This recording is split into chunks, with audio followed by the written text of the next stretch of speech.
Hello friends, कैसे हो आप लोग। उम्मीद करते हैं अच्छे होंगे और अपनी तैयारी जारी रखे होंगे। जैसा कि फ्रेंड्स आप लोग जानते हैं कि एक दिन हम लोग हिंदी साहित्य के इतिहास की वीडियो देखते हैं और एक दिन हिंदी व्याकरण की वीडियो देखते हैं। तो आज हम लोग हिंदी साहित्य के इतिहास में छायावाद के 4 स्तंभ कवियों को हम लोगों ने देख ही लिया था। आज हम लोग छायावादोत्तर हिंदी कविता को देखेंगे। तो आइए देखते हैं। छायावाद की उत्तरार्ध बेला में 2 स्वतंत्र काव्य धाराओं का विकास मिलता है। प्रथम काव्य धारा को व्यक्तिवादी काव्य धारा या हालावाद कहा गया। दूसरी काव्य धारा को राष्ट्रीय सांस्कृतिक काव्य धारा के नाम से अभिहित किया गया है। दोनों काव्य धाराओं में भावाबोध की दृष्टि से अंतर है। व्यक्तिवादी या प्रेम और मस्ती की काव्य धारा डॉक्टर नागेंद्र ने छायावाद के बाद और प्रगतिवाद के पूर्व कि इस काव्यधारा को वैदिक कविता की संज्ञा दी है। साहित्यिक दृष्टि से छायावाद की वेदना और घनीभूत होकर निराशा में परिणित होकर हालावाद का रूप धारण कर लेती है। यथार्थ की निराशा और तरुणाई की रोमांटिक इच्छाओं के संघर्ष में पड़े युवकों को मदिरालय में शरण स्थली मिली। बच्चन, भगवती शरण वर्मा, अंचल आदि अनेक कवियों ने इस मादकता और बेहोशी के गीत गाए। परिणाम और ख्याति की दृष्टि से इन्हें बच्चन का सर्वश्रेष्ठ स्थान है। राष्ट्रीय सांस्कृतिक काव्य धारा में इस युग के राष्ट्रीय सांस्कृतिक काव्य में 2 भावनाएं पूरी शक्ति के साथ व्यक्त हुई। एक तो कवियों ने भारत की आंतरिक विसंगतियों और विषमताओं को दूर करने के लिए देश का आह्वान किया, तो दूसरी ओर जनता को विदेशी शासन से मुक्ति पाने के लिए स्वाधीनता संग्राम में कूद पड़ने की प्रेरणा दी। माखनलाल चतुर्वेदी, रामनरेश त्रिपाठी, बालकृष्ण शर्मा, नवीन, सुभद्रा कुमारी चौहान ने केवल राष्ट्र प्रेम को ही मुखरित नहीं किया, अपितु उन्होंने स्वयं देश की आज़ादी की लड़ाई में भाग भी लिया। फलस्वरूप उनकी देश प्रेम की कविताओं में अनुभूति की सच्चाई और आवेश दिखाई देता है। आइए इन कवियों को देखते हैं। आइए राष्ट्रीय सांस्कृतिक काव्यधारा के कवियों को देखते हैं। माखनलाल चतुर्वेदी, पहले इनकी रचनाओं को देख लेते हैं। हिम किरीटिनी, हिम तरंगिणी, माता, समर्पण, युगचारण, मरण ज्वार, वेणु लो गूंजे धरा, बिजुरी काजर आँच रही, ये सब उनकी रचनाएं हैं। आइए माखनलाल चतुर्वेदी से क्या क्या प्रश्न बन सकते हैं इसको देखते हैं।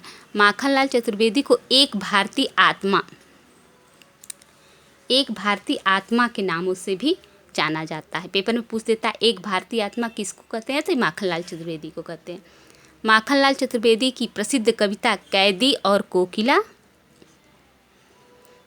और दूसरी है पुष्प की अभिलाषा। इन दोनों कविताओं को हम लोग याद रखेंगे, पेपर में पूछता है। माखनलाल चतुर्वेदी की 2 प्रसिद्ध कविताएं हैं, कैदी और कोकिला, पुष्प की अभिलाषा। प्रभा, प्रताप, कर्मवीर, ये सब पत्रों का उन्होंने संपादन किया है। प्रभा, प्रताप और कर्मवीर का संपादन किया है। सियाराम शरण गुप्त, इनकी रचनाओं को देखते हैं। मौर्य विजय, अनाथ, दुर्बादल, विषाद, आद्रा, आत्मोत्सर्ग, पाथे, मृण्मयी, बापू, उन्मुक्त, दैनिकी, नकुल, ये उनकी प्रसिद्ध रचनाएं हैं। रचनाओं को याद कर लीजिएगा। याद करना थोड़ी कठिन है, लेकिन 2-3 बार वीडियो देखिएगा तो याद हो जाएगा, क्योंकि यहाँ से प्रश्न बनते हैं। आइए इनसे संबंधित प्रश्न देखते हैं जो परीक्षा की दृष्टि से महत्वपूर्ण है। गांधीवाद में अटूट आस्था थी इनकी। राष्ट्र प्रेम, अहिंसा, सत्य एवं करुणा जैसे मूल्य इनकी रचनाओं में हैं। सियाराम शरण गुप्त की प्रथम कविता इंदु में सन 1910 ईस्वी में प्रकाशित हुई थी। सियाराम शरण गुप्त मैथिली शरण के छोटे भाई थे।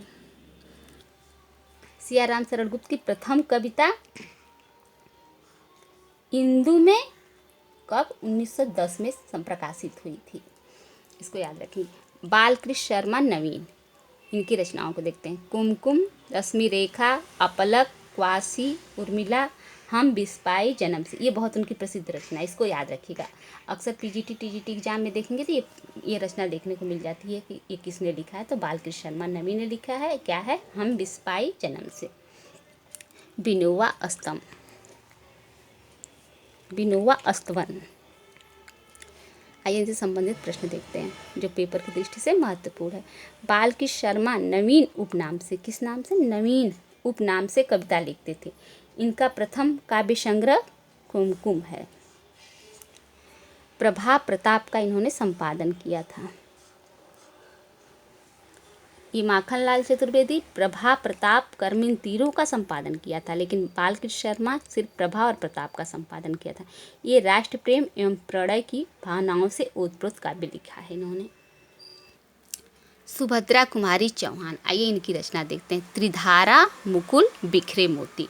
सुभद्रा कुमारी चौहान का जन्म प्रयाग जिले के निहालपुर ग्राम में हुआ था। कहाँ हुआ था? प्रयाग जिले के निहालपुर ग्राम में हुआ था। सुभद्रा कुमारी चौहान की प्रसिद्ध कविताएं देखते हैं। झांसी की रानी, ये कविताएं उनकी याद रखिएगा।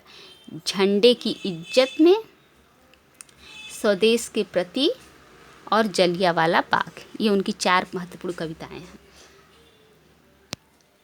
रामधारी सिंह दिनकर, इनकी रचनाएं देखते हैं। रेणुका, हुंकार, रसवंती, द्वंद्वगीत, कुरुक्षेत्र, सामधेनी, रश्मिरथी, नील, कुसुम, दिल्ली, उर्वशी, परशुराम की प्रतीक्षा, आत्मा की आंखें, हारे के हरिनाम, धूप और धुआं, नीम के पत्ते, इतिहास के आंसू, ये इनकी प्रसिद्ध रचनाएं हैं।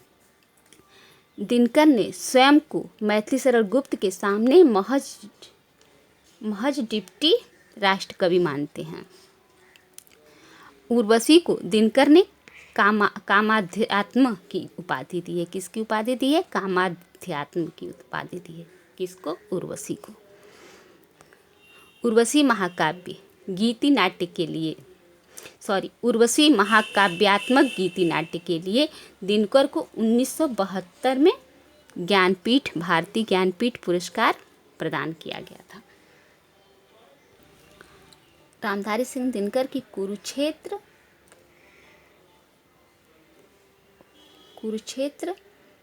और रश्मिरथी, ये सब क्या है? ये सब खंड काव्य है। और उर्वशी और ये सब खंड काव्य है उनकी। और माटी तिलक और चक्रवात, ये सभी खंड काव्य है दिनकर की।